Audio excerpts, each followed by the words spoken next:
And what's going on, Gorehounds? Welcome to another fantastic episode of the Gore Podcast. I'm your not so mean fluff mess screen, Big Johnny D, bringing the shit show in. However, I don't bring the shit show in alone. For with me, as always, are my beloved horror homies. Starting it off with that Chad Daddy, all the way down from the Chattahoochee, but we call him our Dark Lord of Knowledge, Mr. Chad Chrisman. What's up, bitches? And we have from the Dirty South, the Dean, the deceased, the Duke of the Dead, the host with the ghost, Mr. Steve Vasquez. What's up, baby?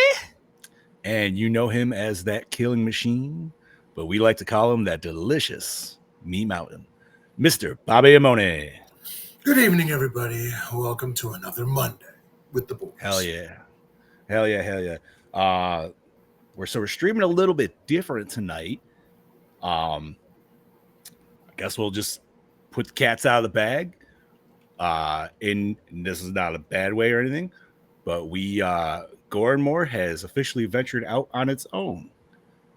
We are no longer necessarily part of Project Louder, still friends with everybody, but just all doing our own thing now. So we're streaming from a couple different new sites. We have our own Facebook page now. We have our own YouTube page. The YouTube page can go streaming live in an hour. That was my own stupid fault, and I apologize. and unfortunately, the page itself is not going live. So the page itself is not going live because Facebook is a cock, even though we're probably whatever.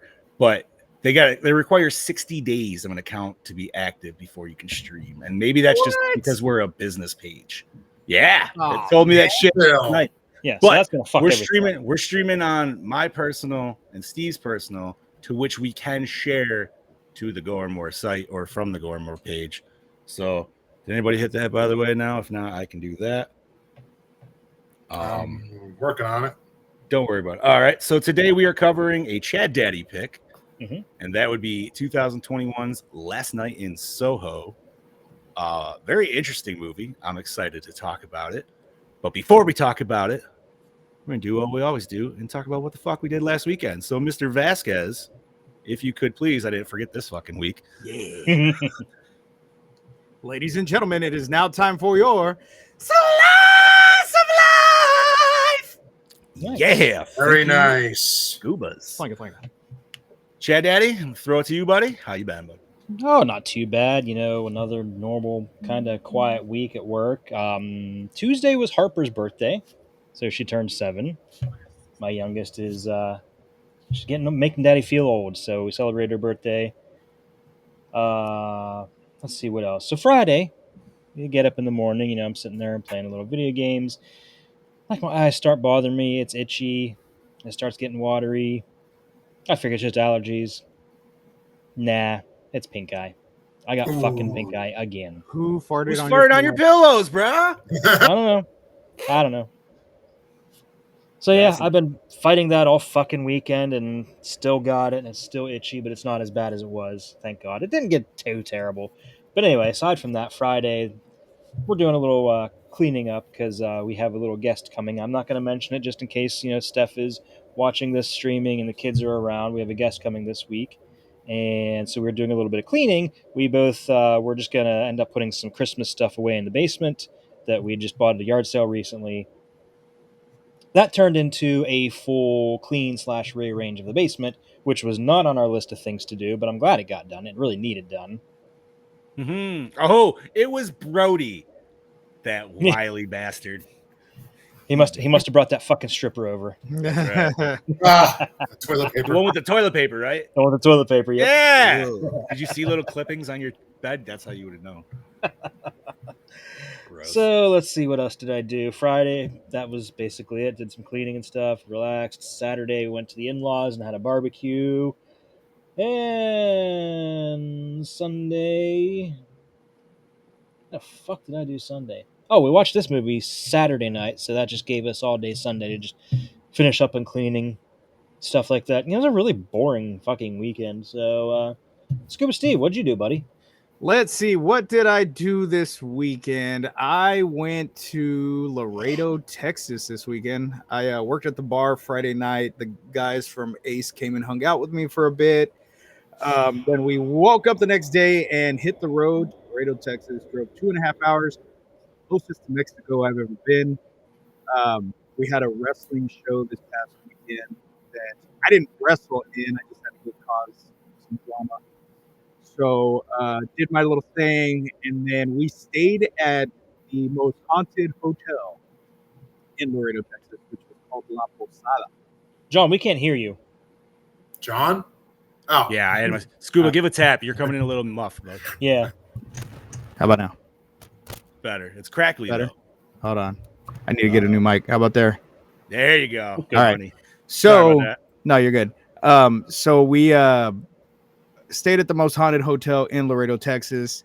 Now, what was odd is there's all these stories online and videos online of people and the history that occurred there that show that this establishment is a very, very active location. But in speaking to employees there, they acted like, oh no, it's fine. It's fine. Like there's nothing here. I've worked here for so long and I've never experienced anything. But it's a 4-diamond hotel. So I guess like that's fancier than fancy. a 4-star hotel or whatever. It's the Okay. Sedgwick. Okay. Exactly. And so I'm thinking that they're told by management not to Discusses it. discuss anything Yeah. that occurs. So the parking garage is kind of under the hotel. So it was really cool. So like you go down into the parking garage and we parked and we went to the elevator to go up to the main lobby.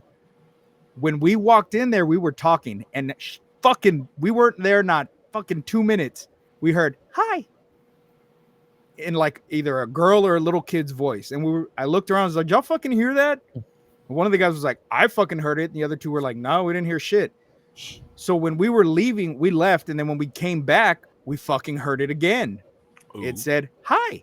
So I'm fucking looking up and down the stairwell and I'm like, hello, is anybody there? Like, what the fuck? And it was the same voice.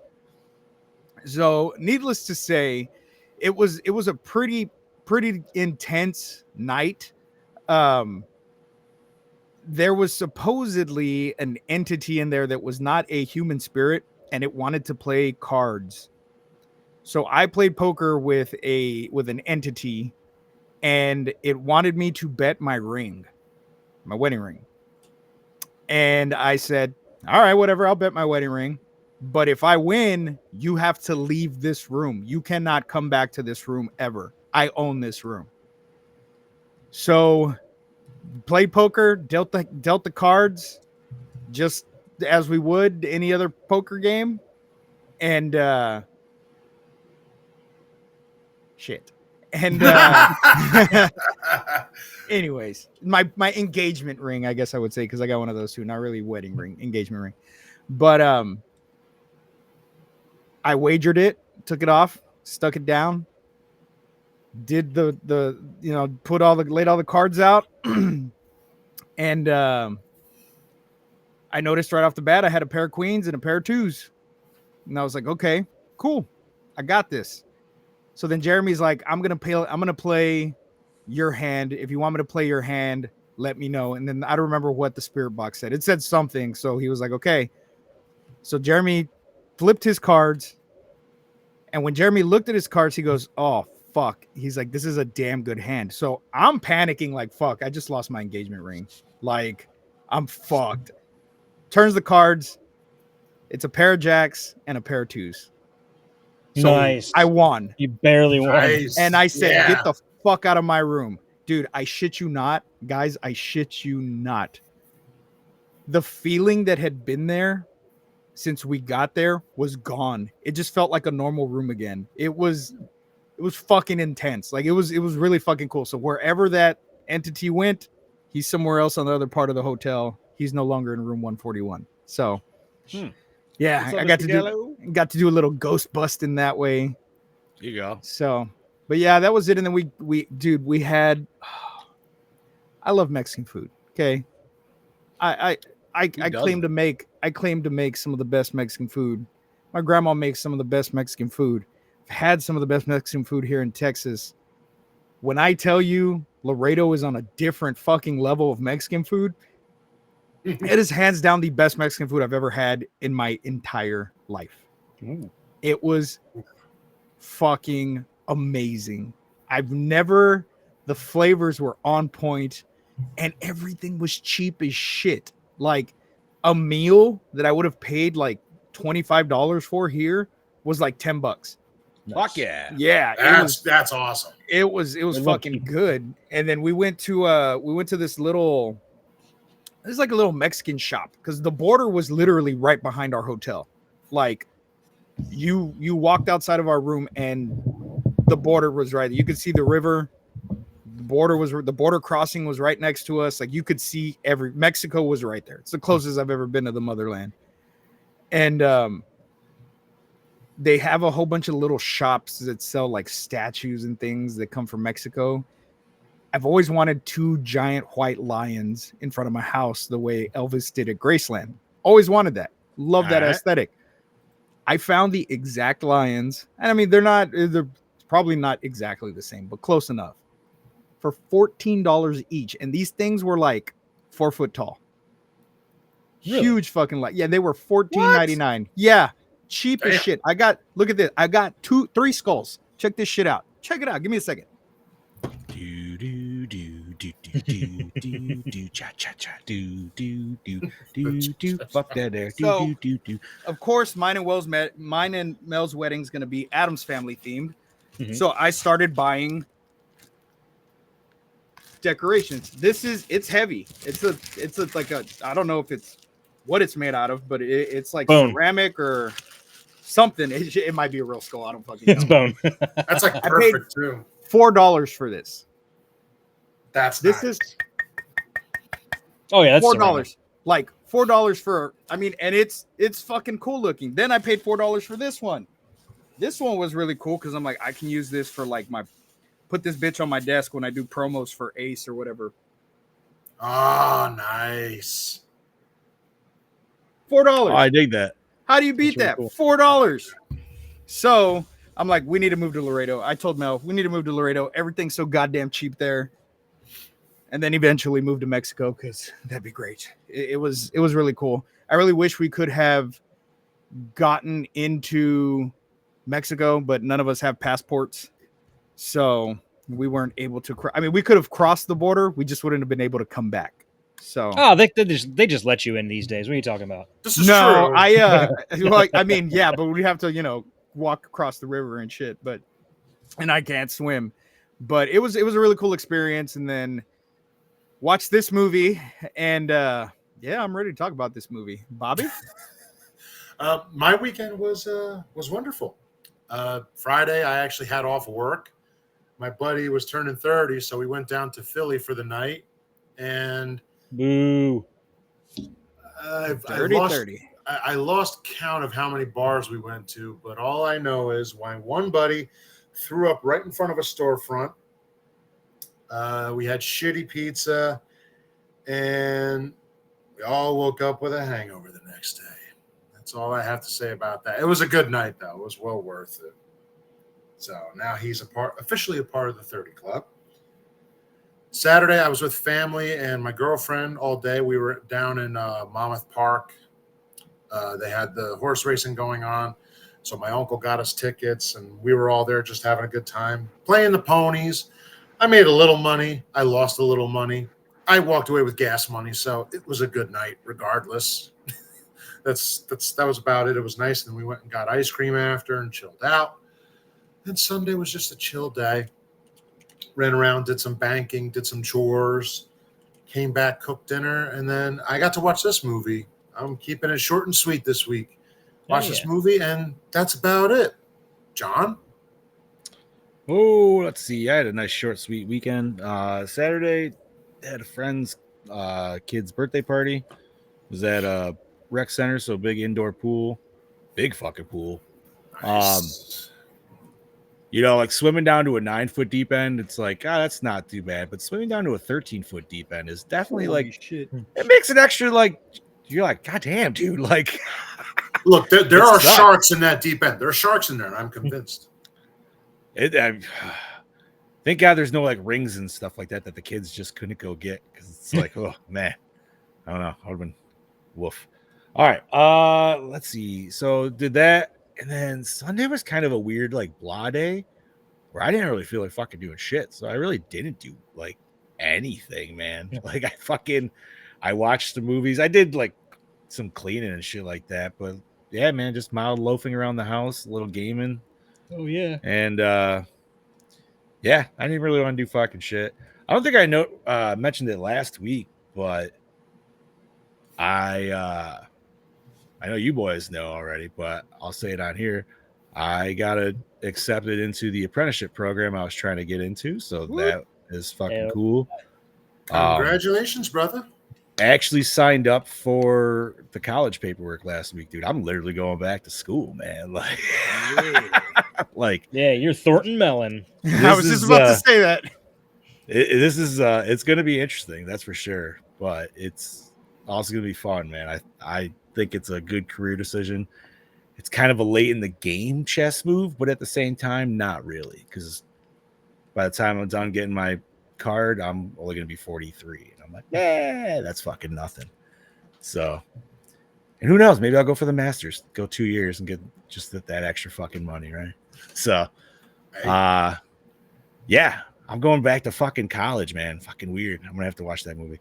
It's a great movie. It really is. Thank you, Brody. Thank you, Hannah. What's going on? Yeah. Hello to Everybody in everyone the that- chat. Yes. Hello. Thank you for joining us. If you could share, that would be phenomenal. Once again, I will let everybody know. Unfortunately, we can't share from our pages yet because they're just freshly created. But in due time, we will get there. So Yeah, just hang with us. Next week will be our own YouTube going forward. Yep. And then Facebook is still going to while us a little bit, but we have our personals, and maybe we'll throw the other boys' personals on there and just so we can really distribute it even more. That being said, I fucking went and got some popcorn from the local theater, which is my favorite, Track Cinema. Give a nice little shout out. And then I watched this fucking movie, which I am ready to talk about right now. Now, once again, like I said earlier, this is a Chad Daddy pick. Chad Daddy, reins are yours, buddy. Take it away. My pleasure. Last Night in Soho, released October 29th, 2021. Eloise, a fan of 60s music, fashion, and style, is a first-year fashion student in London, but is annoyed by her roommate's constant partying. She finds alternative accommodation at a bedsit in Soho. The arrangement works well, and in her dreams, she is transported back to 60s Soho, where her alter ego Sandy is an aspiring singer. Initially, this is something special, which she anticipates each night, but the dream eventually becomes a sanity-threatening nightmare. Directed by Edgar Wright, Shaun of the Dead, Scott Pilgrim vs. the World. Written by Edgar Wright. Yes. Yeah. Hey, I didn't know that those two movies were done even by the same guy, so you just Yeah. kind of blew me on that. But then even with this, wow. Wow. All right. Yeah. Cool. So also written by Edgar Wright, Hot Fuzz, Baby Driver, and Christy Wilson Cairns, 1917, The Good Nurse. Produced by Nira Park, Shaun of the Dead, Attack the Block, Tim Bevan, The Italian Job, Hot Fuzz, Eric Fellner, The World's End, Baby Driver, and Edgar Wright, Attack the Block, and Ant-Man. Bobby. Starring Thomasin McKenzie, Jojo Rabbit Old as Eloise Ellie Turner, Anya Taylor-Joy, The Witch, The Menu as Alexandra Sandy Collins, Diana Rigg on Her Majesty's Secret Service, Game of Thrones as Miss Collins, Matt Smith, Doctor Who, House of the Dragon as Jack, Michael Ajao? Ajao? Ajao? Okay, Ajao. Attack the Block, Silent Witness as John, Terrence Stamp, Superman 2, Star Wars Episode 1, The Phantom Menace, as silver-haired gentleman, a.k.a. Hansy. Ooh, this was fun. Good old Hansy. Right over the pants, dude. Jesus. Some... Sinov Carlson. Cliche. We apologize for butchering your name if you're actually somehow sorry. Get this to you, but yeah. The Midwitch Cuckoos as Jocasta. Pauline McClin, Angela's Ashes, Father Ted as Carol. Rita Tushingham, Dr. Zivago, The Taste of Honey as Peggy. Total body count of 8. Damn. All right. Scuba. I can't hear you, Scuba. Can you hear me now? God Now, damn, what is going on with this fucking mic? I thought he was just having a moment. Well, I mean, I got the new mic, but I can't fucking do it yet. I did blood clot. What am I doing? You are doing. Oh yeah, fucking Chad's part. I was like, oh yeah, I forgot. Music by Stephen Price, The World's End and Fury. Cinematography by Chung Chung, Old Boy and It. I love that movie. Edited by Paul Matchless, Baby Driver, The Flash. Effects and makeup by Stephen Hutchinson, Pokemon, Detective Pikachu, Venom, Let There Be Carnage. Distributed by Universal Pictures. 2 other movies you would never be like, that's not tied together by any means. Sure. All right. Distributed by Universal Pictures, runtime of 116 long-ass minutes, MPAA rating R. Budget $43 million and only grossed $23 million. Oof. Keep in mind, this was pandemic era, so it was. This was a little. That's true, this was still kind of in that weird, rough area. Yeah, when did when? Okay, so it was towards like 2021, October. So but it was still kind of a little sketchy then. I think you know what? A lot of theaters opened. That might have been that last little like flare up before everybody was like, "Yeah, fuck this shit." Yeah, I feel like that last little like fall because 2021 we got MK, and I definitely remember going, and that was like springtime, and nobody was wearing masks and shit then. So, all right, so Chad Daddy, you picked this movie. I did because you watched this on a whim, if I'm not mistaken. I did because I seen the trailers before other movies and stuff, and thought looks kind of interesting. Looks kind of a little giallo, which is not normally our forte. I thought I'd give it a shot because I like Anya Taylor-Joy. Matt Smith's in it. I love Doctor Who. So I thought, it's a pretty good mix. I was pleasantly surprised. It was not at all what I was expecting it to be. That's for sure. I can give you that. And I know Scoobs is going to say, yeah, it does get boring and a little I tedious. was not going to say that. I knew you were. I wasn't going to say it gets boring. But it starts off boring. I would, but I think... I can give you that. I think the lead up is kind of a little slow, but when you hit that big payoff for the last half hour, it just keeps coming and coming. It does. So I wonder if Scoobs is in my bank too, where like, okay, I like this movie because it's an interesting movie. It is. If I ever will watch it again, probably not. It's probably just like it was good, but it was a one-off. The reason I like this movie so much is the soundtrack. Soundtrack was banging. Really yeah. That shit fucking keeps you going throughout this whole movie. And I loved it in the scenes where she would go back to the 60s. I love that whole era, the way people dress, especially the women. But for what you're saying with the slow, I'm going with at least my guess, and maybe yours is the same. It took a long time to get to the horror aspect of this movie. Very, very much and so. I kept questioning as we were getting there. I know it's coming, but when the fuck is it coming? And we were like probably a solid hour before we get really like anything potentially scary, sketchy, creepy, whatever the fuck you want to say. So I mean, for me, this was my first watch.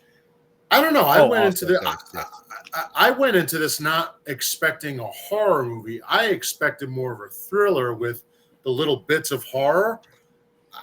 And I feel that's what we got. I feel that's what it was. There was some definitely towards the end. Yeah, Chad's totally right. It picks up. I mean, but I can safely say for me, I wasn't really bored. I loved how it developed. I loved how it developed. I loved how you see her develop as a character, the parallels, especially when the one scene where it's not what the girl Sandy envisions her life, and you see Ellie going through that whole like craziness. You see people in the rooms doing this and that to try and get themselves somewhere. I don't know. This was a fun watch. I enjoyed the living hell out of this. I was not invested in this movie until we saw Sandy get killed in that one vision. At that point is when I got invested.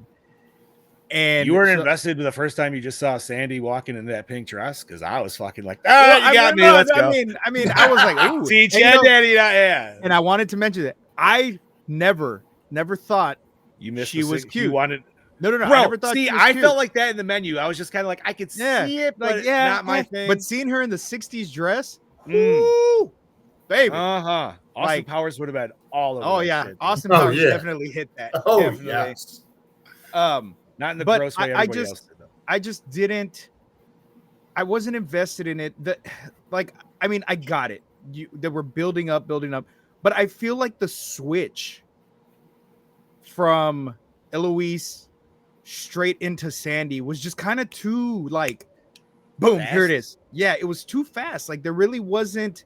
She wakes up in the alley and it's the '60s, and I'm like, okay, well, what the hell's going on? Is this a dream? Like, did she fucking get in the hot tub time machine or some shit? Like, what's going on? Okay, so you clearly, if you weren't picking up on the fact that she has ability, she is psychic, and it's something that was passed down from her grandmother. Yeah, grandma already said that. So She could down to that. Yeah, she could, because they were kept asking if she saw her mom or whatever. And I think you were led to believe. Go ahead. No, I was saying, and I loved that part of it because there are people that have that ability. You know what I mean? Not to that extent, but there are people that see maybe entities and apparitions and things like that, and people just throw them off as crazy. Oh yeah, whatever. They throw them to the side of the road. Nobody fucking believes them. So I liked that as a paranormal investigator. I enjoyed that aspect of it. And you're right too. The director's mother. So I did dig that. I dug it. And then once it clicked, oh shit, she's sensing Sandy's spirit or whatever the fuck it is, or whatever is there. But the twist we get at the end, that threw me for a curveball.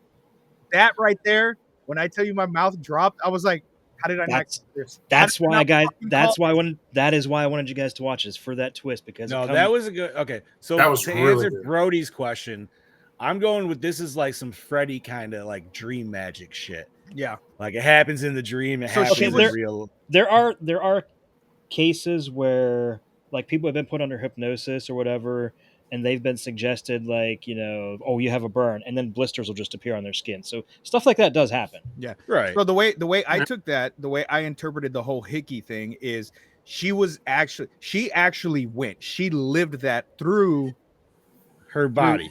Through Sandy's body, but it was still Eloise. You know what I mean? Right. Yeah. So just riding regardless shotgun of almost in it. Yeah, pretty much. So regardless of if it's like Quantum Leap.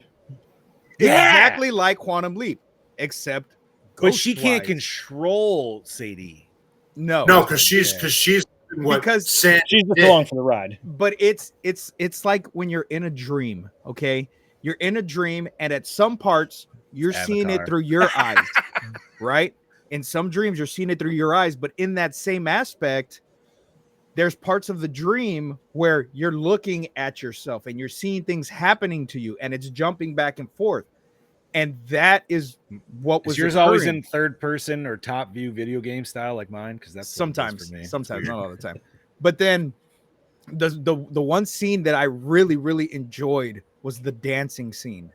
I loved it, the way it switched back and forth. And the cool shit about that, you probably have it in your notes, Chad Daddy. So if it was done practical. It was done practical. That was a choreographed dance, except for two. I think they said 2 parts where it was digital, but it was done practically. And the way they switched off was amazing. I guess on the Blu-ray, there's one of the special features, it shows that whole dance sequence uncut, and it's like in panoramic, so you see where they switch out. Like it just shows the whole thing like that. Yeah, that was really cool. And like I said, I was bored. I'm not gonna lie to you. I was bored. I was sitting at work watching this, and my lunchtime was my nap time, and I had to pause it because I was already dozing off.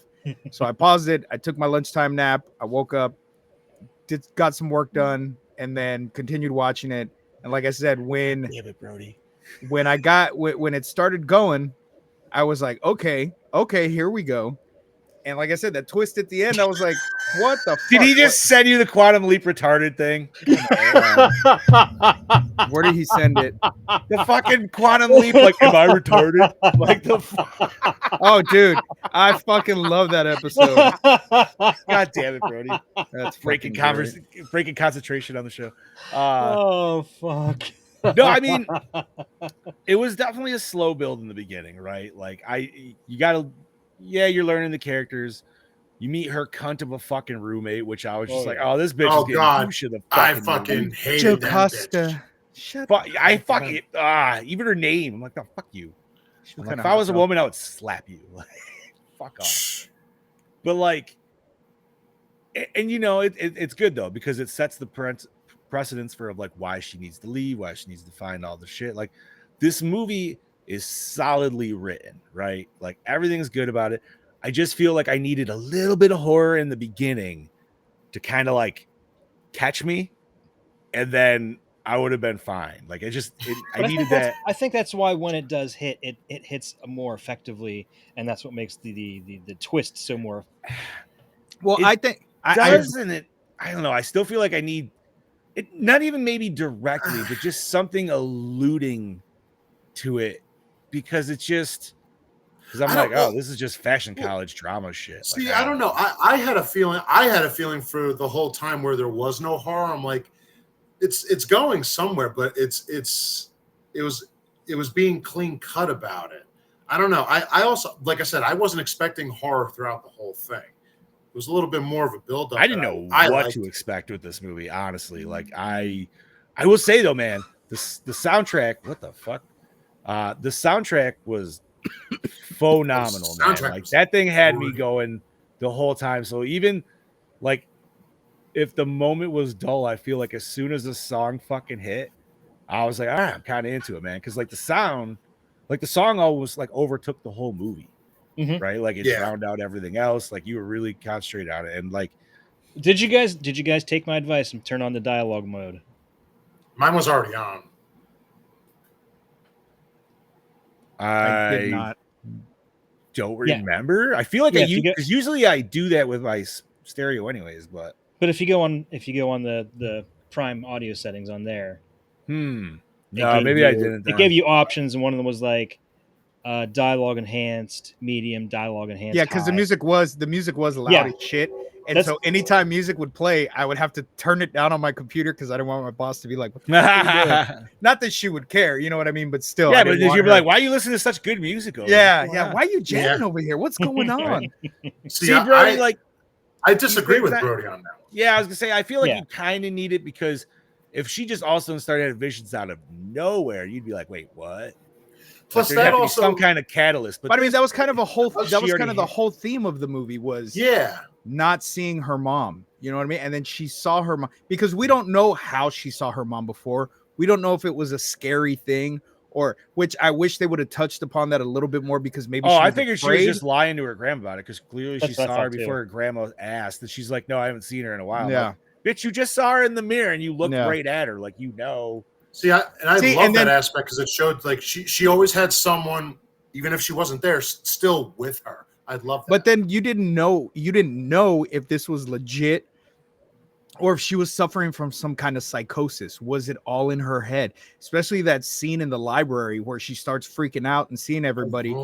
And when she grabbed her smock and it had her jacket and it had the fucking scissors in it, I was like, oh shit, she's gonna fucking. I thought she was gonna stab her little boyfriend. I thought she was gonna stab him, but then you saw luckily she didn't fucking stab Joe Costa right in the fucking eye. Which I think built up to that. That was like, oh my god, I love that scene. I think that was the whole point of everything, is you weren't supposed to know if what she was seeing in her visions was real or not until, it gets to the end of the movie. Yeah. You're supposed to think, is it real? Is she just paranoid? Is she delusional? And I think that's kind of what they were trying to. So I get her being able to see the ghost, right? And I feel like I have the idea of this, but I just want to ask you boys. So, like, how does she connect to Sadie? So here's Because, my like, theory. Is Go ahead. it part of? I'm guessing that was part of her soul, and that part of her soul has actually died because it was just so fucking worn and used. Because it all happened in that same room, right? Yeah. So, like, and if you remember, was the it that, body- or were like the ghost kind of pushing her to? Because like that kind of confused me at the end. it Because could like, be a they little bit almost of both. they were trying to do some like Scooby-Doo on Zombie Island shit where they were like, yo man, we're gonna make some Confederate soldiers the good guys. And we're like, well, okay, sure. Like, we're like, no man, we got all these pervy fucking dirty dudes. We're like, wait, you kind of feel sorry for him for a second, but then you're like, yeah, no man, fuck that dude. Yeah, no. As soon as she tells you her story, you're like, no man, this is a good for her kind of a moment. Like, I'll give Yes. it to even though she's still a cunt to our main character. Like, True. that, she's still the bad guy, but the way I took it is, she says when she's old that, Sadie died up in that room. right. So you're leaving an emotional trauma. So what she's seeing is, whenever locations are haunted or whatever, there's something terrible had to have taken place there. There's a mark that's left there by whatever occurred. So a piece of her story is left in that room forever. What's bringing it to the forefront, though, it's not Sadie. It's the bodies that are in there that she Right. killed. They're trying to show Eloise what happened leading up to just them getting murdered. Hence, that's why they're chasing her down and stuff like that. Yes, Exactly. they want her to avenge them. Right. Yeah, Which, and it's like, like- well, no. Right. Well, it's weird because the way the film does a good job, it almost makes you for like a half a second be like, oh, Mhm. you almost kind of feel sympathetic, but you're like, no, man, No, fuck these guys. dudes are all scared, like just they're just nasty. And bunch of dude. pervs. I love how when she opens the door, they all act horrified at her, and it's like, you all did this to her. Why are you horrified of her? Well, because she killed him. She got the upper she hand. murdered She them all. fucking she murdered them. Like, she got the upper hand and she fucking handled business. And I love that scene when she does finally open the door and the ghosts are there. She sees the ghosts. The Mhm. ghosts see her. And instead of attacking her and trying to avenge themselves, they're fucking scared shitless of her. I did. She's love not the same person. She's a little old lady now. They could have easily have taken her out at any point in time, make her fucking trip down the stairs or some shit. But now, when they did the reveal of the letter saying Alexandra Collins on it, at what point did you realize, holy shit, that's Sadie? Was it when she first grabbed the mail or after she set it down? when she first, for me, when she first grabbed the mail. Okay, Oh, so you because didn't when see it on top when she I was saw looking it, for her in later? I saw it. I just saw real it, but quick. that was kind of like in that, like, wait a minute, what was that? So I was kind of almost second guessing until you get the secondary and you're like, oh, motherfucker. And then you think about it. And if you go back to the beginning, and it could have been just the captions now I'm thinking about it, but the captions fucking give it away in the beginning. If you know. Because when he first talked, it even says her full name. It says Ms. Whatever. And it's like, if my ass was paying attention, I probably could have got it right fucking away. But Yeah. no, honestly, that surprise was good. And even the detective, because the detective, I wasn't sure. Because I was dude, I thought it was Jack. me I and was- the wife yeah. did too. They did a really good fucking job with that red herring. And then when they offed him and you get that whole realization, like your jaw is just as dropped as hers in that movie. You're like, I was actually sad when he Whoa. passed away and you found out it was not Jack. right? Because Yeah, that he dude turned out clearly he was covered. this guy. He clearly covered for her because he was just like, yeah, you know, I respect what you're doing. You're good. Yeah, and so, but my thing is like, he never said, I'm not Jack. He easily just say, I'm not the person you think he could have said. Yeah, I'm he was not kind of Jack. being aloof for no reason. Yeah, Like, for no reason, you know? And so when he got hit by the car or whatever, I was like, oh shit. And then when they started calling him by a different name, I'm like, okay, maybe that was just Jack's last name. Because I don't remember if they said his last name or not. And then, you know, she's like, well, his name's not Jack. And they're like, no. I was like, oh shit. So who the fuck killed Sadie in this vision that we saw? And that whole scene started playing in my head again. And I'm like, holy fuck. You know, when the old lady starts talking about how Sadie died up there, that was the visualization of her spirit dying in that room. He didn't really stab her, but he's the one who fucking killed her spirit and killed all her dreams, all her aspirations, and basically turned her into a working girl instead of this singer that she should have been. Nice way to put that, Steve. That was very well. Okay, so I was gonna come in and shit. You're gonna say whore. I was gonna say whore. I was gonna say Lady whore, of the Night. But I was gonna come in and just be like, I hated this fucking movie. But now, actually thinking about it and actually talking about it with you guys, I didn't hate it. I didn't hate it. See, and I felt very weird at the end of when I was done with this, because I was like, man, it wasn't what I was expecting by any fucking means, like Bob said. But I didn't hate it. Yeah. You know what I mean? It's like I didn't hate it. I didn't dislike it. This movie is gonna resonate with you guys for about a week. It hit on something you didn't think you'd probably in all of our heads. I could probably say maybe for a little bit. Yeah, I need to hit on something where we all didn't think it could hit. Because now you're gonna think about it and you're gonna watch it again at some point and be like, motherfucker. You know, I do think that the end with Sadie in the mirror, I think that's fucking bullshit. Fuck you. You tried to fucking kill me. I don't want to see your ass, regardless of. Yeah, but is that Sadie or is that old Sadie? What are we doing? That's Sandy, not old Alexandra, I would guess. Or maybe it's just the fact that she's kind of, you know, it's like a Freddy moment where it's like, you think you're rid of me and you're not. Well, but that's okay. Hands, though, like that's where I wondered with the whole finger touch. Like, we're gonna jump all the way back to the beginning. Let's go first dream sequence, and they touch tips in the mirror. Yeah, they do. Fingertips, not penis. Not penis tips. Yes, fingertips. No, these are ladies. Not titty tips. No. But I thought that was gonna play into some more like crazy mind fuckery shit, because, you know, like Bob and I think Scoob, this was all our first watch. Yeah. Yes. Right. So like I was like, oh, okay. For some reason I thought Anya Taylor-Joy was gonna be the bad guy. And I thought it was going to go some reverse action to where, like, okay, she's going to let our main character ride her for a little bit. But then on the flip side, she's going to take over her. But then, right, this is why I wanted that damn little soundboard, because it had the that thing wouldn't work. Oh, I'm so mad that wouldn't work. But no, so then it's just, yeah, and I thought it would flip back to where, like, she would almost be taking over her in like her reality, or like her their time. Consciousness would switch. Yeah, like kind of like a Freaky Friday thing. But but because like Taylor-Joy is like, you know, we didn't know her character at the moment, but I was like, oh, I felt like she was gonna be like the bad guy for some reason, right?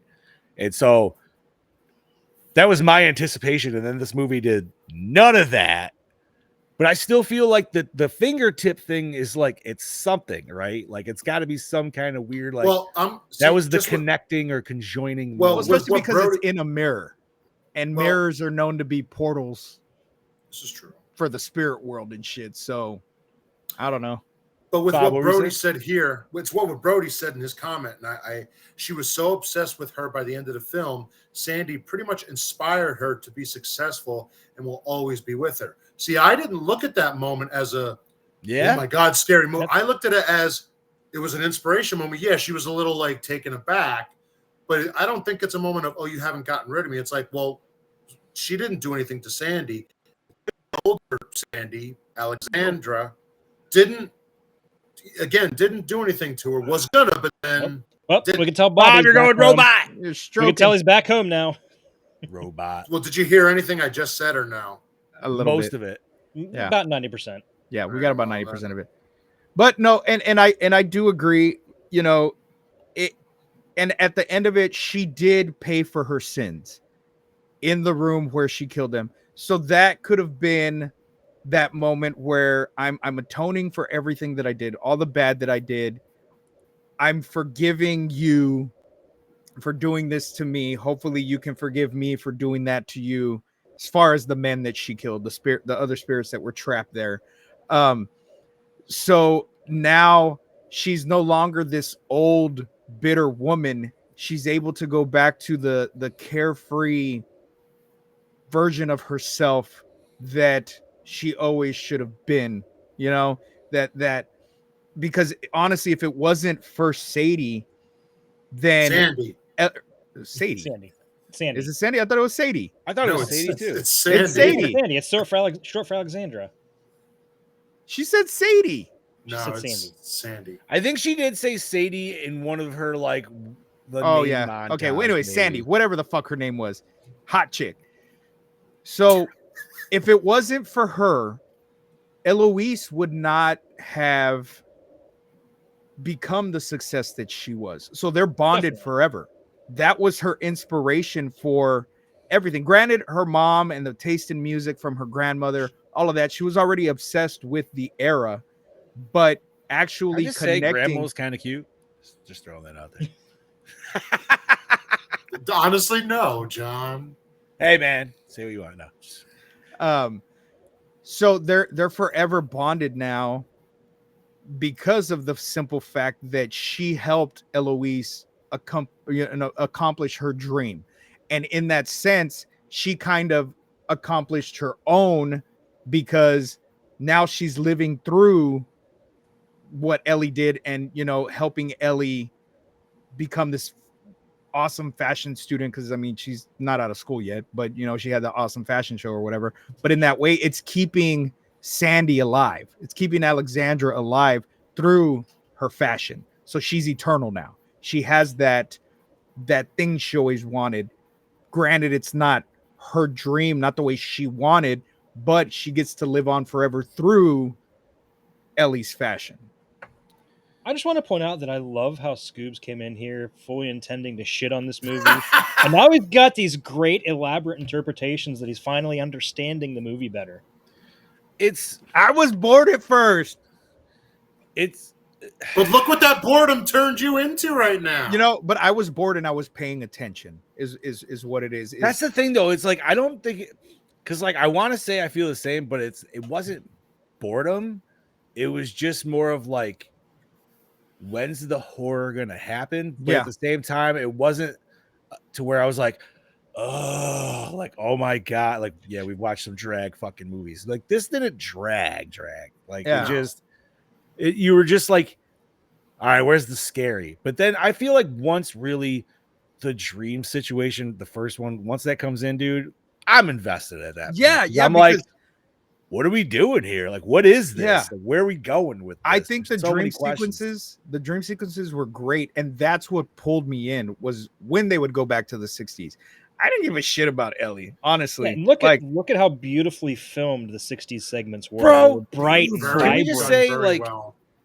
man, and I know I say this a lot of times about different eras when I see eras, but it's like, man, I just feel like a lot of us just missed out on some cool shit. Oh, definitely. Like, because like when she steps out of that alley and you just see it open up and there's like that big marquee for fucking Thunderball and there's all these beautiful cars. Just how like everybody's dressed and just yeah, man. I don't know, just fucking simpler times, dude, and more elegant times. Dude, I'm gonna say I had that. Okay, so when she walked out of the alley, out of that dark alley, and came up on that bright lights, I will say I had that moment. I had that feeling when I walked out of the subway station into Times Square at fucking midnight and everything was lit the fuck up and the city was still alive. So I've had that feeling. Granted, you know, it's New York, whatever. It's not London. But I still had that same like, holy shit. My town's small as fuck. We don't have shit like that. When that happened to me in New York City, I got some dude creeping up on me, coming up, just dropping headphones on my ass, trying to get him to buy my trying to get me to buy his fucking CD. I couldn't even enjoy the scenic in like 2 minutes. Bro. Nobody talked to me. I guess Really? I didn't look, yeah, Dude, I I guess I didn't tried- look like a tourist. Apparently, I don't I just had like just hustle me written on my back because I had every motherfucker trying to come up to me, and I'm like, go the fuck away, dude. Like, I'm I just wanna buy picturing your John shit. like stepping into Times Square, and he's like literally looking like a tourist with the camera around, Yeah, well, I Cargo shorts, wasn't a map though. in his Cargo hand. shorts and fucking white shoes and socks. I mean, We cargo gotta go to shorts the. are We gotta always go a must, here. but it was just like, nah, man, because that was like my second or third time down there. But it was like I coming out of the subway, like Scuba saying, like in there. It's just, I don't know, man. It was weird. I hate The New one York thing, City. the one part I almost fucked up on, which was totally a fucking tourist thing for me. I didn't do it, but I almost did. There was some dude just fucking laid out on the steps in the fucking subway, just fucking, and everybody's just walking over him. Yep. And I'm like, oh my God, I gotta help this guy. Nope. And I started walking, and this lady looked at me and she goes, she shakes her head no. And I'm like, all right. So then the fucking cops come and they're like kicking him. They're like, Roger, get up. Not this shit again. Come on. No, we know you didn't fall down the stairs. Get the fuck up. Nobody's going to help. Get up. Bro, New York, you just gotta fucking keep moving, man. Yes, Yeah. You that's just gotta exactly move, true. move, But it was fucking so go. fucking funny. And I'm like, wow, this is great. Like, this just made my whole fucking trip. Like, this is like fucking great. And like the subway performers and shit were fucking dope as shit too. Like, it was great. But let's get back to this movie. Oh, Johnny, look, your sister's here. Hell yeah, and I'm glad she's in Ollie! agreement. Like, I don't know, man. This movie, like, I want to be negative on it, but I can't. You know what I Yeah. mean? Like, it's a Yeah. solidly done movie. Like everything. It is. Acting is great. Cinematography is cool as fuck, man. We got some amazing Yeah. cool shots in this. Oh, Like, you can pick from fucking anywhere, man. Like any dream sequence, all the way down to the very end fucking finale sequence where like that shit was crazy as fuck. I didn't know what the fuck was going on there. Dude, when fucking old Sandy was chasing her up the stairs, and it like Yeah. there's like this nightmare version where it's like the glass staircase and it's shattering under her footsteps. Yeah, that shit was really like cool. fucking trippy as balls, dude. It was dude, that awesome. was such a. You know, the one thing I wish they would have added in is a scene after the fact, before we even got the runway show, before we even got that, Okay. was a scene where the firefighters have already put the fire out, the house is burned down, they're digging through the rubble, and they find the bodies. All the bodies. You find That'd all be the cool. bones. That That's would- the one thing for me that was missing, because that right there would have been the final Some like closure. closure Yeah, for yeah. you know, I'm okay that we didn't get a scene like that because we know it happened. I mean, obviously they would have found all the bones and shit. Oh yeah. I gotta say, man, I gotta give her credit for hiding bodies the way she did, man, because that place must have smelled like smelled ass. horrible. That's exactly why she Why the said garlic? that. That's why she said about, it'll smell, and she 'Cause says she was- the smell comes up from the drains. No, the smell's coming from the walls. Ah, yeah, that makes sense. I was figuring, I was like, maybe that's why maybe she's just cooking all the garlic to cover up the fucking stank. Well, no, and you got to think too. She murdered them all in the 60s. By that Oh, yeah. time, they're all bones. They're Yeah, all they're bones gone. by then. They're Yeah, they're but gone. dude, that shit's like But that might have that permeated is the floorboards. seeped into Yeah. the floorboards, and That wood is fucking no just- longer. Ugh. Yeah. And into the Yeah. walls, dude, and the fucking lath and plaster and shit. That's just no. That's gonna be stanky. Like I said, man, this all around the movie was a solid fucking flick. Chad, it was a good Absolutely. pick. Thanks for bringing it. My Like I said, pleasure. I don't know if I'll ever personally watch it again, and if it would be, it wouldn't be for a long time. I But- would put this on about once a year. I would watch it tonight Agreed. just so that I could get Mel's reaction from it, because she didn't get to watch it with me. Oh, So word. it's something I think. at You also first when might I- enjoy it watching it on a bigger screen and shit Yeah, too. Just yeah. being like, Oh, more oh immersed my into god! it. Can you imagine seeing seeing Soho on the big screen like that? I would have loved to have seen this in theaters. Same. I did Thunderball. like. Did anybody else have the Kenny Rogers Roasters episode of Seinfeld pop in their Yes. head? Yes. Oh my god, yes. That was the Oh my God. Yep. Kramer's fucking apartment. Holy shit. I can just see Kramer right now on the bed. Kenny, What did Jerry call it? The Chicken Inferno or something? Chicken Yeah. Inferno. That's the first shit that popped in my head. I was like, oh god. As soon as you saw the bright red, you're like, oh, dude, Jesus. But I loved how it flashed from the red to the blue. Right, which was from the almost red kind to of the cool blue. because it almost was like that was like the hypnotic thing that kind of like put her into in the that trance zone. Yeah. To like do whatever the fuck she did. I don't know, man. Like it's not a favorite of mine, but I gotta say, I gotta give full credit to it because it is just it is a solid fucking movie, man. Like it has the horror, comes a little late, but I feel once it does come, especially third act really gives it to you, which is good because they know you've been waiting for it. So now I didn't really pay that close attention to it, but whenever she saw the spirits, were the lights still flashing or was it always just red? And towards the end, the lights were flashing. I think they were just red.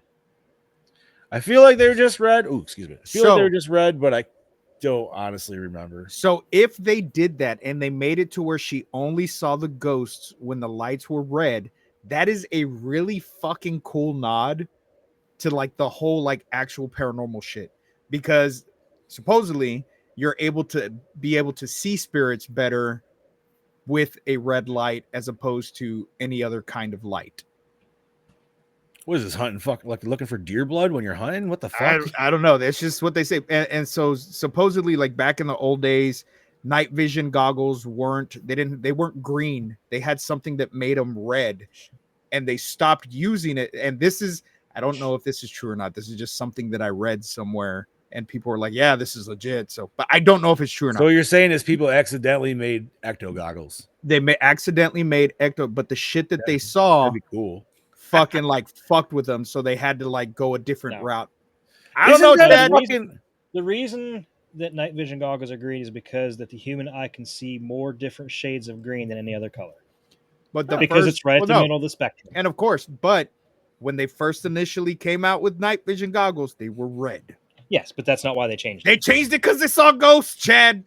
That's why, because if that's what you want to believe. The spectrum that they saw with the red fucking showed them demons and shit, and they freaked the fuck out. Isn't that a oh my god, isn't that a fucking story? An old fucking story from I don't know, it could be a movie. No, oh my god, dude. I'm saying it could be. We could make it like Lovecraft. Wasn't it an old Lovecraft story of like where the dude, because like he all of a sudden had some, like he created another prism or something so they could see another faction of light, and they kept seeing monsters, but it would only attack them if they turned on that light. Dude, that was From Beyond. Right, but that's based off of the original. I think that's what that is. Yeah. Okay, yeah. That's what it sounds like to me. Interesting. Just seeing Slimers everywhere. Yeah. But I just thought that was cool. I mean, and maybe they did it unintentionally, but I thought it was cool to have it just red whenever the ghosts were there. Dude, imagine if it was like some crazy shit where it was like the ghost, like those demons from the movie Ghost, where you just saw like saw like all those little things like around your buddy, and they're just like, bro, now, like just it's a hard no. Right? Scooz is just thinking about that, like fuck that shit, dude. Is there anything else you boys want to say? If not, I'll bring in Mr. Kane, and he can hear what he has to. I've been waiting. I've been waiting to hear his take. Yeah, Brody, if you're still in the chat, was this your first viewing? I'm interested to know. I'm not. I feel like probably not, but well, let's see. All right, I think it is. Is it? That'd be cool. That'd be nice. All right, so let's hear from the saucy Aussie, Mr. Brody Kane. Howdy fucking duty there, folks. It's your DKB here, back for another episode of Gore and More, and this week I'm here to talk to you about last night in Soho. This was my first viewing. I remember when this came out back in the day. There was a little bit of praise behind it and how good it was and how Jello-esque inspired it was. For me personally, after watching it tonight, I don't think it really is. Maybe because of the color scheme, the lighting, and the color palette of the film, the overall tone of what it was, trying to represent in that sense. I think it feels more of a Hitchcockian mystery thriller. I can go with that. Yeah, I don't get the I do think it's an interesting narrative. Was it executed all that well? Yeah, with the twist that we get at the end, which I did see coming. it's visually entertaining by all means. I mean, you really can't take your eyes off it when you see the period piece play out throughout the storytelling in this. And I thought that was executed extremely well. But I do feel like it's a film that could have had at least 20 to 30 minutes trimmed off it. I don't think it should have even been at least fucking 2 hours at all. So yeah, the cinematography in this film was absolutely fantastic. I mean, you just really could not take your eyes off it, especially more so for the period piece aesthetic about this film. I did like how they were able to capture, like the modern day stuff as well, and not really go over the top with that, but just really wanted to showcase. Well, Edgar really flexing his creative muscles, bringing back to life that 60s era of Soho or London or whatever the fuck it was back then. But I thought he was able to capture that extremely well, especially with our incredible set design. The locations themselves. Yeah, it really brought all that to life and made it feel believable. So yeah, what they were able to capture with the cinematography in this film was done incredible. So one thing Edgar Wright does extremely well with his films is flush out these characters. He makes you sympathise or hate them or whatever it may be, but he knows how to bring their characteristics to life, and I thought he did that extremely well with this film, especially our lead actress. By the end of the movie, I thought she did a pretty stand-up job. Her performance definitely shined in this film. To see her go through that emotional roller coaster of like this psychological aspect, how, is she going crazy or is she actually seeing the supernatural unfold? And then what really sort of put it off for me personally in the first half of the film was her accent, but by the end of the movie her performance definitely shined that much. I just didn't really care because she's a New Zealander, and she's trying to put on this accent. It just didn't really sit well for me, but I was able to overcome that by the end of the film. There was people I definitely hated in this film, but that was because that was their character. They were just a shitty person in general. So yeah, I thought he was able to capture that aesthetic pretty well about the film and deliver on that. Yeah, it was pretty solid. So one thing I did forget to mention about the cinematography that I really appreciated about this film, and it definitely comes down to the storytelling aspect of it as well, and it's seeing our lead actress, who I do apologise, I forget her name, wanting to be Anya Taylor-Joy's character, or yeah, I think she mentions earlier in the film how she's like, I would love to go back to the 60s. And then we sort of get to see that reflection of who she wants to be. And then it feels like she's bit off a little bit more than she can too. So I thought that was really cool how they're able to achieve some of their mirror effects. I guess it's CGI. It'd be a lot cheaper that way. But if they did do practical effects, that would have been fucking awesome. And to see these two actors acting it out, replicating each other in movements. You said practical? That's incredible stuff to see. Oh, shit. Hopefully Chad has some notes on that and how they're able to achieve that. And yeah, all in all, I won't be for much longer, but like I mentioned earlier, 20 to 30 minutes should have been at least cut from this film, because there was some boring shit happening in here that was not fucking needed at all. And it definitely would have kept my attention span peaking at the screen a lot more. I zoned out probably about 3 to 4 times, to be honest, but all in all, still a decent watch, decent film. I would have preferred a lot more gore in it, but I understand what they were trying to achieve with the thriller mystery. Well, I think it's a thriller mystery more so in that sense. But anyway, I will give it a Goramore score of a 3.8. All right. Didn't hate it, didn't overly love it, but I can appreciate the visual style of this film was actually really superb. So, in saying that, Stupendous. This is your DKB signing out. I look forward to hearing what you guys have to say about the film, and I'll catch you mother lickers next week. So, cheers, gentlemen. Cheers, Brody. Thank you. Thank you, Brody. Cheers. Awesome. The way he was going, I thought he was going to go a lot lower than 3.8. Yeah, I thought so too. Honestly, man, the way he said it, dude, I feel like he hits my nail on the head, bro. With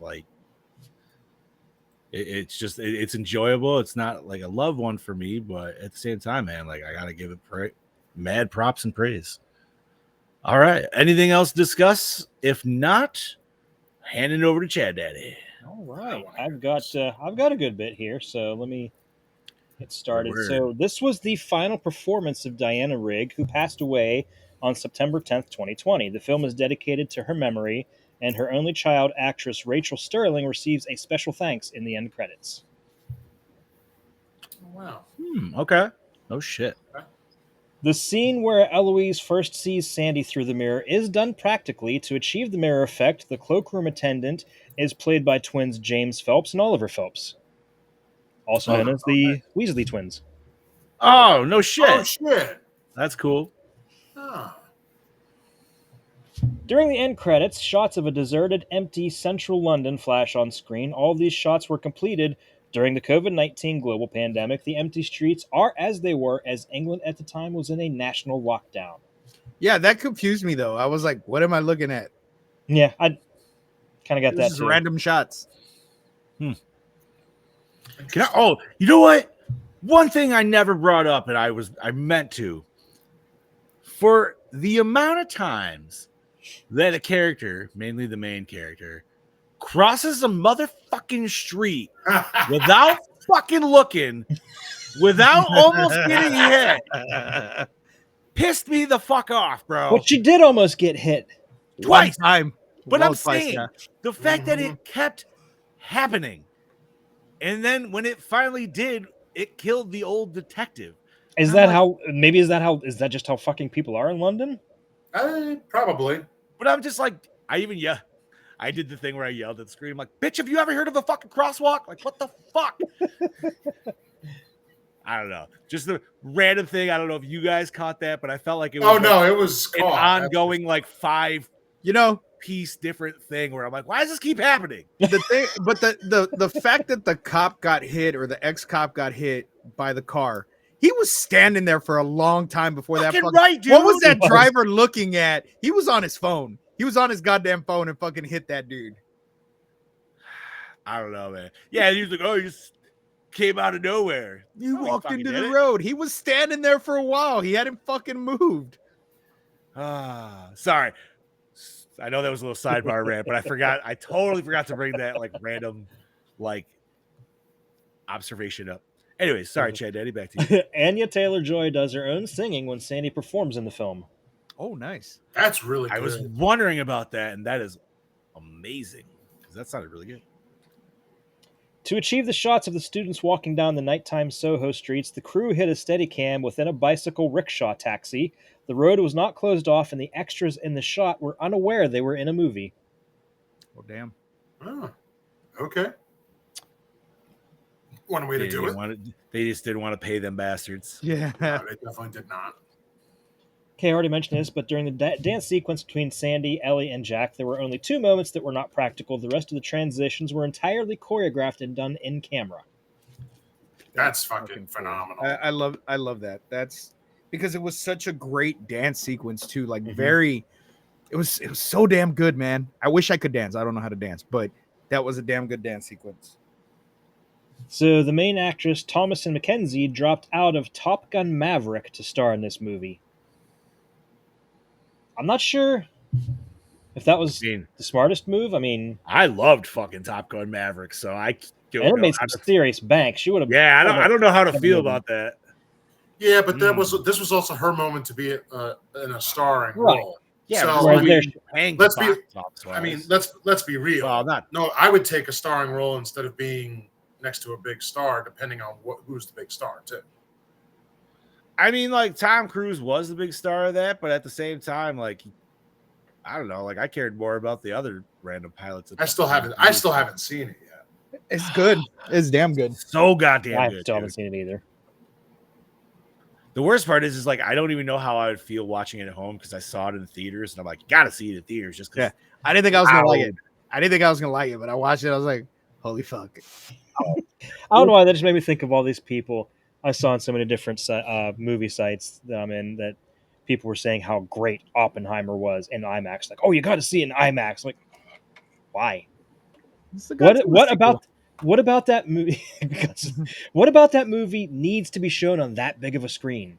Nothing. There's nothing. The explosion. I've never watched it, so I can't. I still haven't watched it. I still don't want to. I have no desire to watch it. Dude, anyway. I don't know if I could stay awake for something like that. Truly, no. I think it's like a 3-hour movie too. Yeah, like a 3-hour movie about the guy that invented the atomic bomb. It's just, man. I want to bring back the fucking intermission, man. If movies are going to start doing 3-hour bullshits, you need to give us an hour and a half intermission. Plan that shit out. Give everybody a 15 minutes to take a fucking piss. If Re-up anyone, your popcorn and soda and shit. We're talking to you, Marvel. Thank you, Scoobs. Yes. Exactly. Particularly. Looking Fuck right you, at you. Endgame. Fuck Yeah. you, Endgame. Look at you, the fucking Deadpool, man. Deadpool's probably going to be the same fucking way. Oh, I can't wait. It's Thursday. I can't see it till next week. I got my Trying to tickets. avoid the internet. I'm like trying to the go next plague. week myself. What's up, Emily? How are you? Emily. All right, Hello. Chad Daddy, back to you, homie. Okay, as Wright was setting up a shot of the stairs to the Toucan pub basement, Terrence Stamp remarked that they weren't fit for the movies. The Toucan later put up a plaque on the stairs reading, "These stairs aren't good enough to be in a movie. Terrence Stamp," and the date. Nice. Huh. Okay. See, my sister gets it. You need a stretch and a snack break. Yeah, look, Just I know like- someone from Hollywood has to be listening. We don't want 3-hour movies. We don't need 3-hour movies. I don't mind it, but I give don't me mind your- 3-hour do. movies. No, I do. I watched I'm the Snyder Cut like 3 times back to back to back. Now, like me Oh, personally, I like them, but they got I'm an old school dude. I like a solid like 88-minute movie. Yeah. Give me like that. I'm good. Like that's all I need. I like On to the next. a 2-hour movie, but it's got to be good. You got to be able to keep it enthralling. That's- Even sometimes 2 hours can feel a little too long, man. If it's just not the right fucking. I mean, this was 2 hours. I kind of agree with Brody. You could have definitely trimmed down some fat, made this shit an hour and a half. It'd been fine, dude. But According to Edgar Wright, after George Miller saw an early cut of the film, he was so impressed by Anya Taylor-Joy's performance that he met her immediately. He then offered her the leading role for his next film, Furiosa, a Mad Max saga. wait, George Miller did that? He did all of them. Oh, I don't know. I've never watched Yeah, it. he did all the Mad Max movies. I've heard things about Furiosa. Caca. I liked her better in the. He Men. did Sin She was City, great. right? That's Frank Miller. Yeah, that's Frank Miller. All right, never mind. I was confusing it. Are they related? Did George direct it? And the, and the Maybe. basketball player's Reggie Miller. Yes, that's his cousin. So the dance sequence is another case of magic created via a combination of tech and smarts. There's a quick cut transition early on, but the rest are accomplished live with sharp choreography, allowing Mackenzie and Anya Taylor-Joy to swap in and out of the frame. The Blu-ray features the sequence uncut in a wide shot to make it all visible. Nice. Nice. I kind of want to see that. Yeah, same. I wonder if it's online. Probably. Possibly. Author Stephen King had the opportunity to see this movie at an advanced screening, and he was so impressed by what he saw, he tweeted, "I hardly ever rewatch. There's so many good things out there, but this one is special." Interesting. All right. As a means of preparing her for the role of Eloise, director Edgar Wright suggested that Thomas and Mackenzie watch his list of 50 films containing some of his personal favorites. She claims she watched all of them but one, and that would be Suspiria, which was a major inspiration in Wright's cinematic career. Doesn't say why she didn't. She Interesting. knows it's shit. Because it fucking sucks. Yeah, I did not get giallo from this movie at all. But maybe that's just because that word was never put in front of me either. So, anything else, Chad Daddy? Hold on. He's sifting. So, yeah. Let's see, where was I? Diana Rigg, Terrence Stamp, Rita Tushingham, and Margaret Nolan were all big names in British film, TV, and theater in the 60s when a great deal of the story in this movie takes place. Oh, nice. Excellent. Originally, the flashback scenes were going to have no dialogue, only music to make them feel more like dreams. This was changed when co-writer Christy Wilson Cairns said it was essential the audience fall in love with Sandy and that it would be much harder to do this if they never heard her speak. I can agree with that. I think it would have been interesting, though. Release To never hear her speak? Release a cut and do that. Try it. I don't know, because I agree, though, man. I feel like you kind of really, like, all of a sudden, like, care for this character for, like, not necessarily any reason, but you just, I don't know. The shot of Eloise running into the red lit restaurant in the heavy rain with wet hair is reproduced from Suspiria. Oh, There's that name again. From now on, you pronounce it. Jocasta is the name Edgar Wright would have received if he'd been born a girl. oh, that's There you nice. go. That's to funny. know. Fucking name, dude. The only other time I've actually even heard that name is she was in the Avengers comics. She was a robot bride that Ultron built for herself based on the Wasp. Oh, Weird.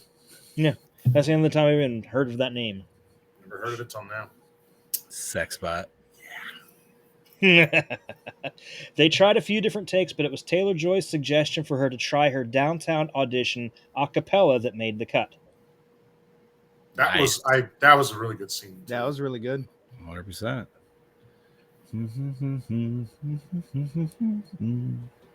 Let's see what else. Downtown. Diana Rigg, Terrence Stamp, Rita Tushingham, Michael Ajao, and Sivone Carlson rounded out the rest of the cast in June. Rigg died shortly after production ended. Wright said that he was filming with Rigg right up until the end and described working with her as a beautiful experience. It is also the last film appearance of Margaret Nolan, who died in October 2020. Was that Grandma? I Probably. think. That's what I would have to go with. Probably. All right. Damn, that sucks, but Okay, let's see what else do we got here. did what they didn't do. Co-writer Christy Wilson Cairns incorporated a number of her own experiences as a young woman living in London, such as the lecherous taxi driver and the awful pickup lines, into the script. Edgar Wright based Eloise on his mother, who sees ghosts, and the shame Eloise feels for her visions, and John's somewhat inexplicit understanding of hers based on what Wright would never disbelieve his mother as a child while being very conscious about not telling anyone. All right. Deep. I'm glad that John didn't die, by the way. Yeah, I am too. Yeah, he was a cool guy. Right? Like that dude was Although- actually like a genuinely nice dude. It's like, Yeah. Agreed. I know a John. he got cock blocked by some ghost. He did. Mm-mm-mm. James Bond references in the film include the marquee ad for Thunderball, the Vesper cocktail from the 1953 novel Casino Royale, which did not appear in a movie until the 2006 Casino Royale. The casting of Margaret Nolan, who played Dink and served as a model for the opening credits in Goldfinger. Casting of Dame Diana Rigg, who played Tracy Bond in On Her Majesty's Secret Service. And lastly, the Dia de los Muertos costume donned by Daniel Craig in Spectre, which in turn references the Baron Samedi character of Live and Let Die. Edgar Wright has frequently stated that he would love to direct a James Bond film. Wow. Let him do it. That is a lot of Bond Yeah, references let him that go. I did not see. Let him go That's a lot for it. That's a lot of bondage. Fucking Do the right shot it of the is, dead dude. sequel first, though. Matt Smith and Diana Rigg both appeared alongside each other in the season 8 Doctor Who episode, The Crimson Horror. Nice. Not a Never seen Doctor fan. Who. Yeah, I've watched one episode. It takes a while to get into, but I got into it really There's heavy there for a while. a channel that shows like nothing but Doctor Who, but it's like all the like It's all the old stuff. 60s Yeah. 60s and 70s stuff. Some So of that I've stuff seen is hard those. to sit through. Yeah, I've seen some of those. And I'm like, why has this show lived so long? Yeah, you got to start with I think it's 2005 reboot. And that first season is kind of hard to get through, but once you get through that, and then it gets to the next Doctor, it gets really, really good. All right. I'm good. This is one of 2 Anya Taylor-Joy films delayed by the COVID-19 pandemic. The other movie was The New Mutants. I have yet to watch that, dude. Same. You know, we could actually watch it for It the does show. fit in the horror realm. It definitely fits True. in the horror realm. It's It is not on as Disney great. Plus. I almost threw that on when we did superhero horror last year. You muffled out, buddy. I said I almost Oh. did that. I almost picked that when we did superhero horror last year. Oh, that would have been a good Yeah, one. it definitely fits into the horror realm. Don't go expecting an X-Men movie or a Marvel movie. Word. But it's not the best, but it definitely fits in the horror Is it realm. Morbin time? I think it's better than Morbin Time. Okay, funny you say that, because this is one of 2 Matt Smith films delayed by the COVID-19 pandemic. was The other movie Morbius. was Morbius. Yeah. I forgot he was regret in that. watching that. Should have in been theaters. infinitely delayed. Oh, I dude, I finally regret- watched Madam Web. What a fucking that was trash. Madam Web is by far the worst That was film garbage, that they've dude. put out. It took It me made- 3 different times to sit down to finish that fucking movie. It made Morbius look like a fucking masterpiece. I See, I still, haven't regret, watched I Morbius still yet, regret so- going to see Morbius. I heard all the shots of them all in costume as Spider-Woman is like just one shot of the film at the Yeah. very, very, very end. It is. It's fucking stupid.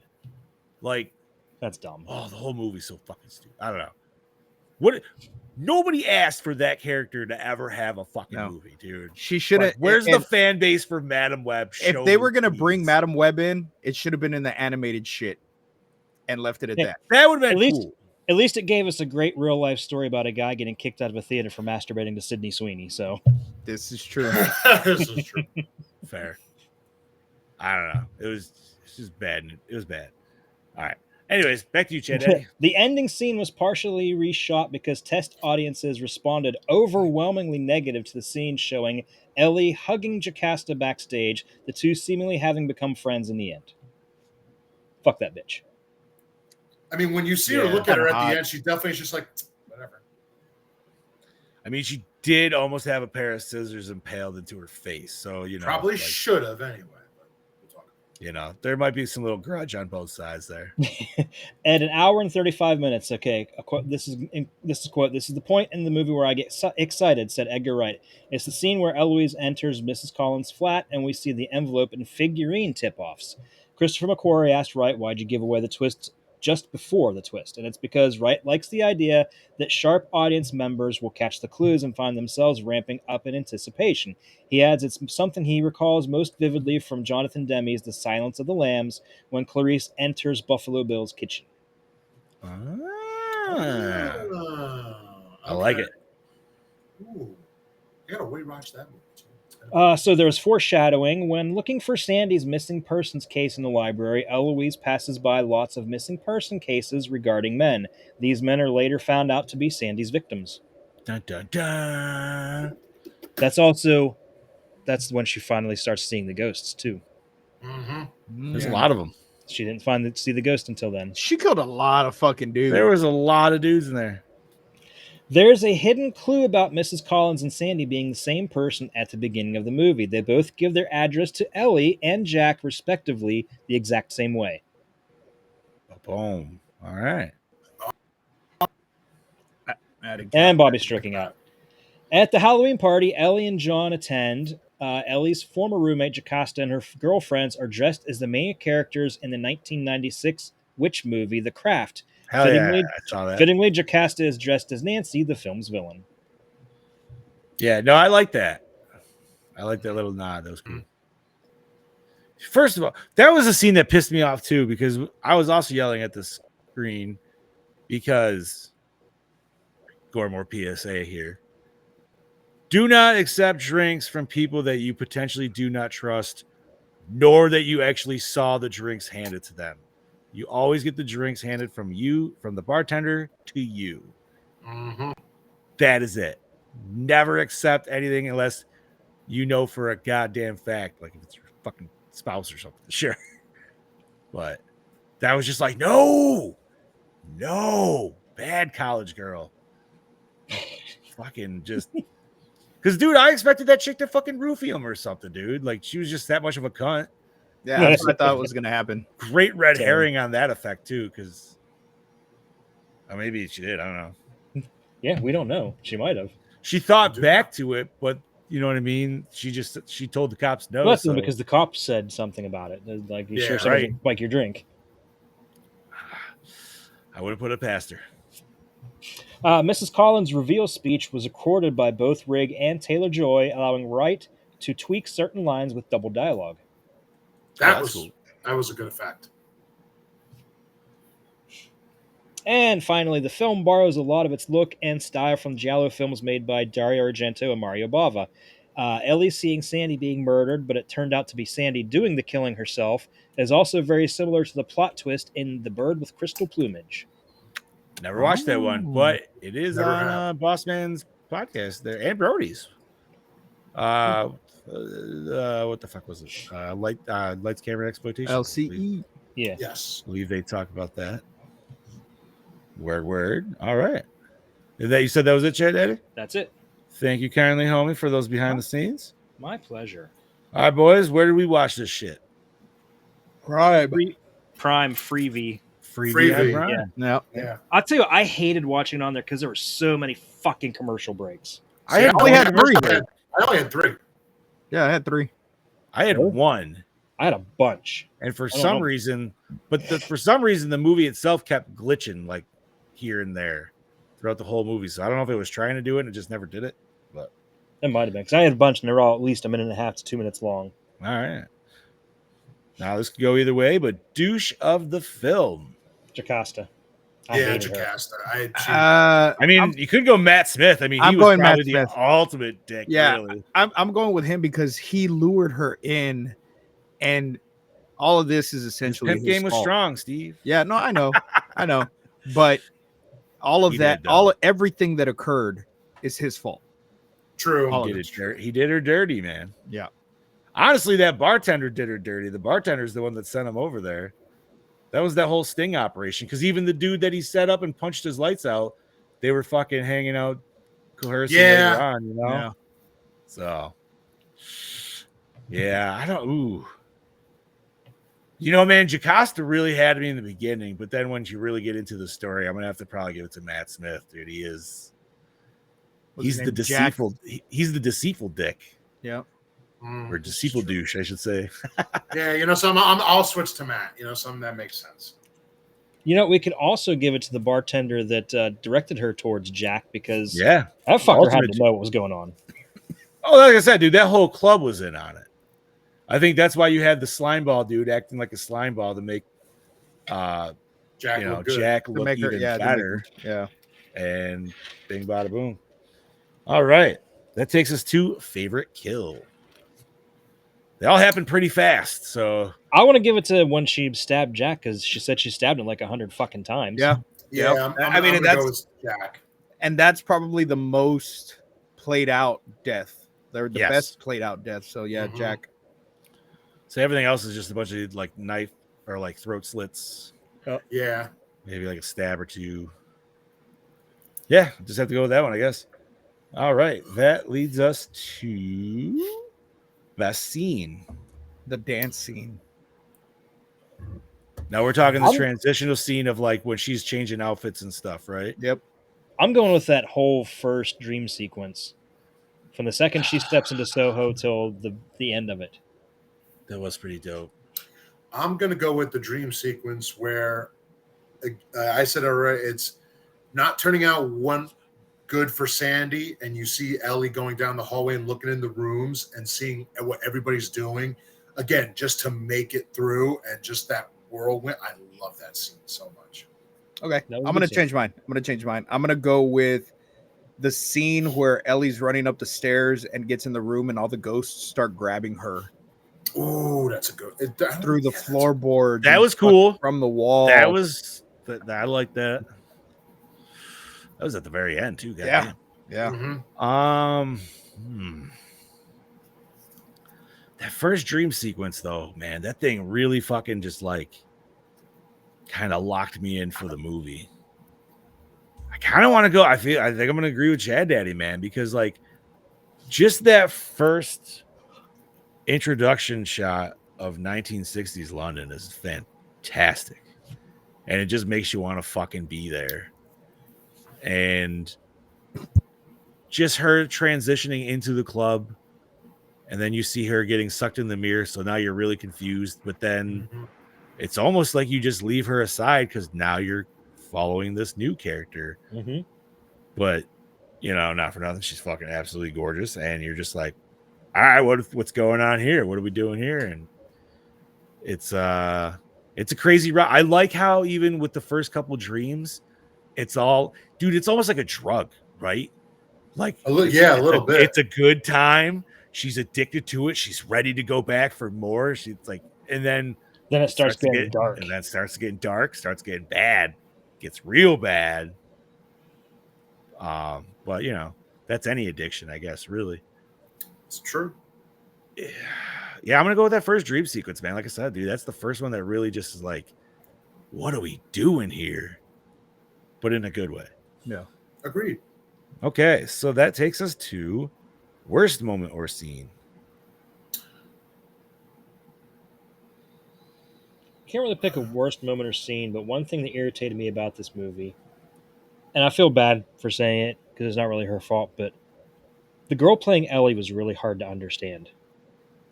Yeah, Something about her voice. I didn't. I didn't think it was that bad. And something about her voice. I couldn't.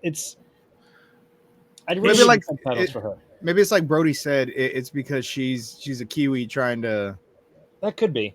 Because honestly, dude, like her accent almost sounded Irish at sometimes. So I was kind of like, what are we doing here? Because I thought she was supposed to be English, but so I don't know.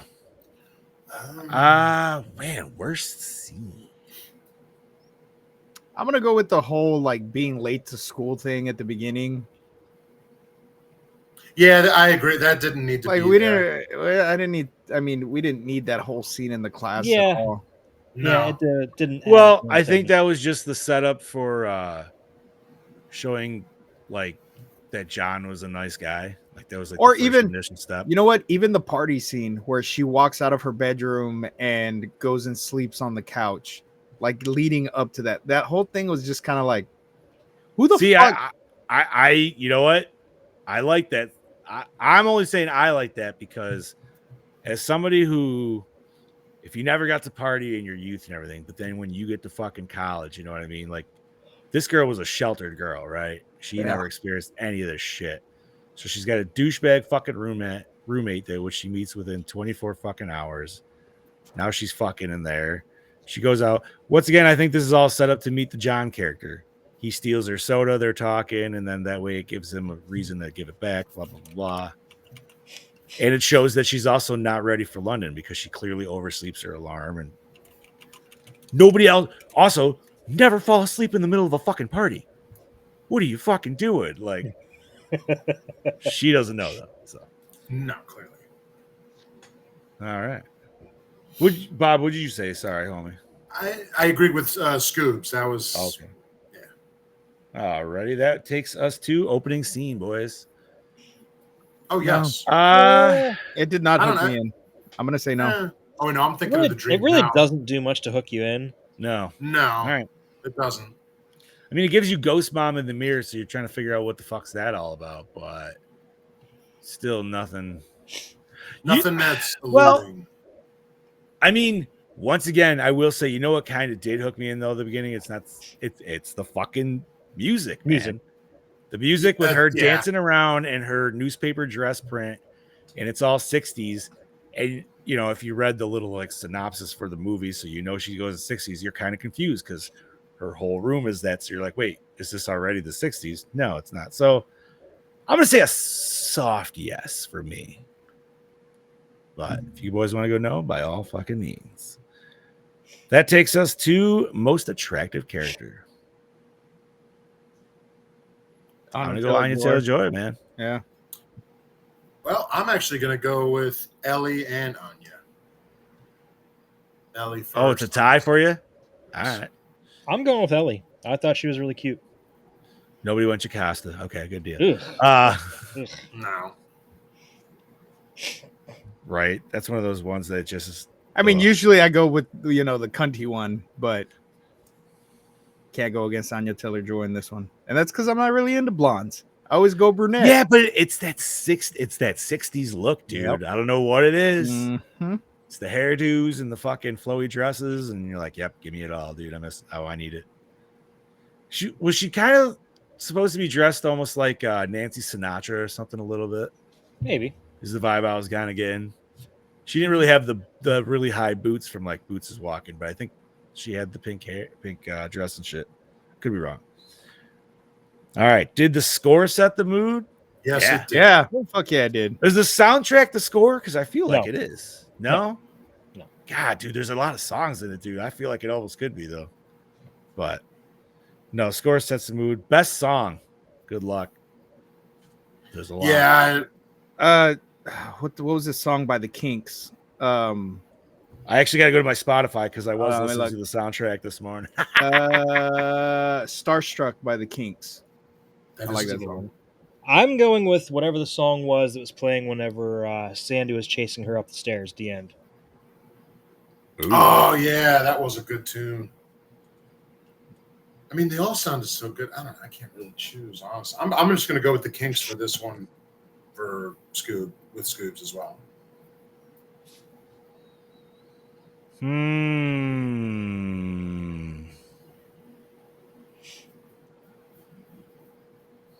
I think I'm going to go Wishing and Hopping by Dusty Springfield, man. That's a good one. It's always kind of one of those nice little bops, dude. But, all right. Is that all? You got everybody? Yeah. Okay. That takes us to, let me go back to my, sorry. Excuse me. Favorite character. I liked Ellie. Yeah, I'm going with the main character. I loved how she progressed throughout the film.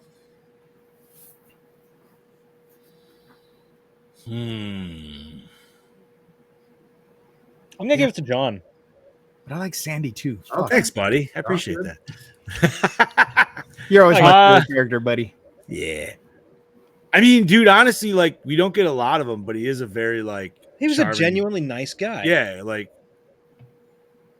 100%. And he was about to get some too, but the ghost had to fucking ruin it. Ghost fucked it all up. Mhm. God damn it. I think I'm gonna have to agree with Chad Daddy, man, because I feel like he was the most likable fucking character, really. Absolutely, he was.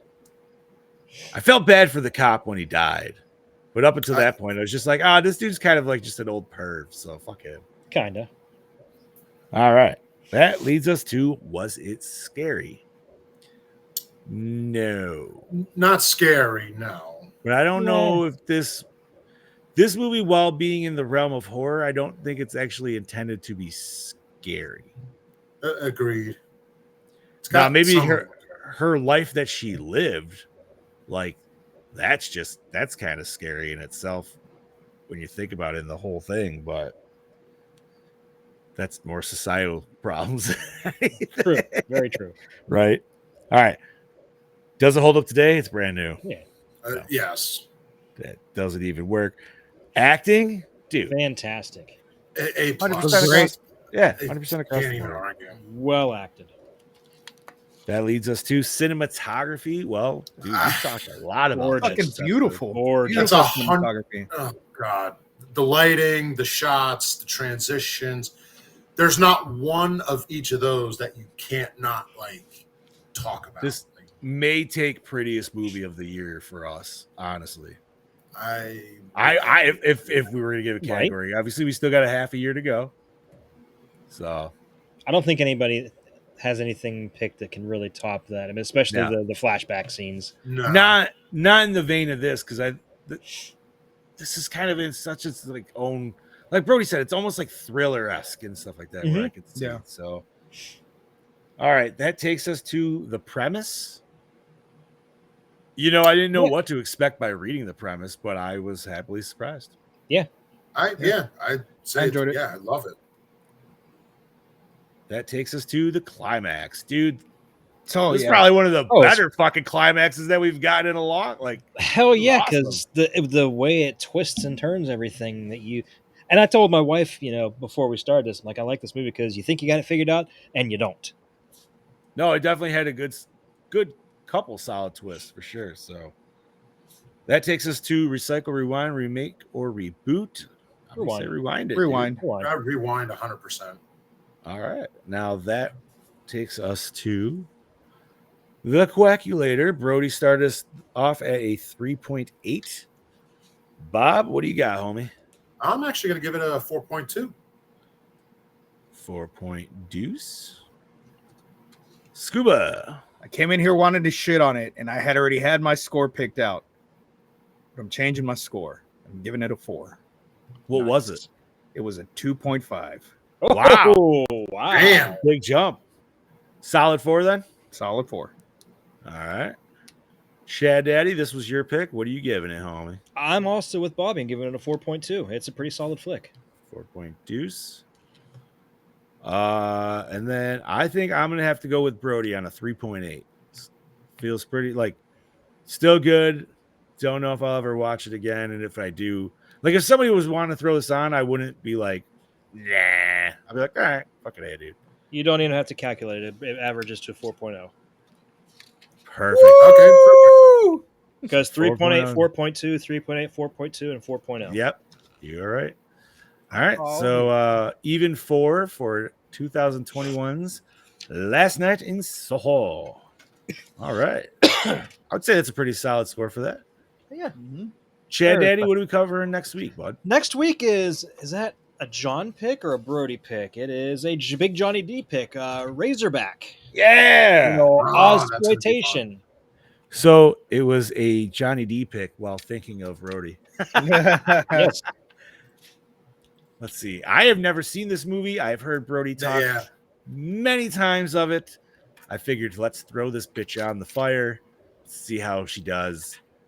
This is 1984 horror, natural horror, and it looks like you can pretty much rent it from everywhere, or unless you have YouTube primetime subscription or premium, you can get it there too. But looks like this is gonna be a running one or renting one. Yeah. Let's see what we got, man. And I told you guys I will not be here to review it with you guys because my mom is coming up. Oh, that's right. Yes. I mean, we could have Mama Chad Daddy on. Mama Dark Lord. Nah. Fucking right, dude. Nah. All right. So, yeah, this is one, like I said, never seen it. Interested to see it. And I'm sure we probably won't know anybody in it, but who the fuck knows? Maybe we will. As long as it's a good movie, that's all that matters. Hey, man, 84, so you know it's going to be full practical effects, whether it'll be good or not, I guess. We'll see. Yes. All right, that being said, is there anything nerdy to discuss, boys? I got nothing, so. I'm looking now. Other than Deadpool 3 releasing this week. Yeah, that's coming. Go, baby. Oh, here's something that just popped up on Bloody Disgusting. For a mashup that nobody saw coming, Universal Monsters and Care Bears are joining forces.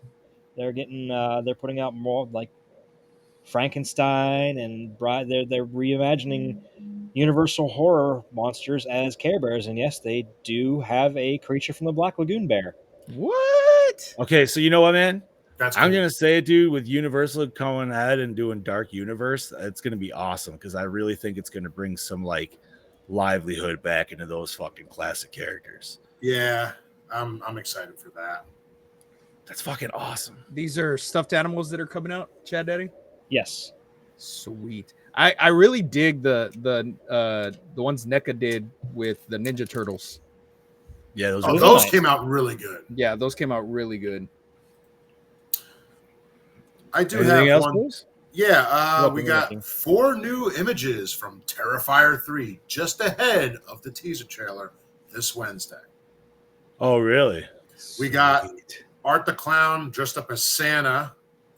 We got regular Art the Clown. It looks like we got the one image looks like the girl Lauren from the second movie. Looks like. Yeah, she's back. And then we got the girl with the mangled up face. Remind me what's her name, if anybody remembers. Oh, I don't remember her name, but she's from the first one. Yeah. And the image of her looks fucking freaky as hell. Yes, it does. I'm excited for this movie. Hey, Big Johnny D, though. So there is a game coming out, a survival sim coming out 2025 called Bigfoot Life.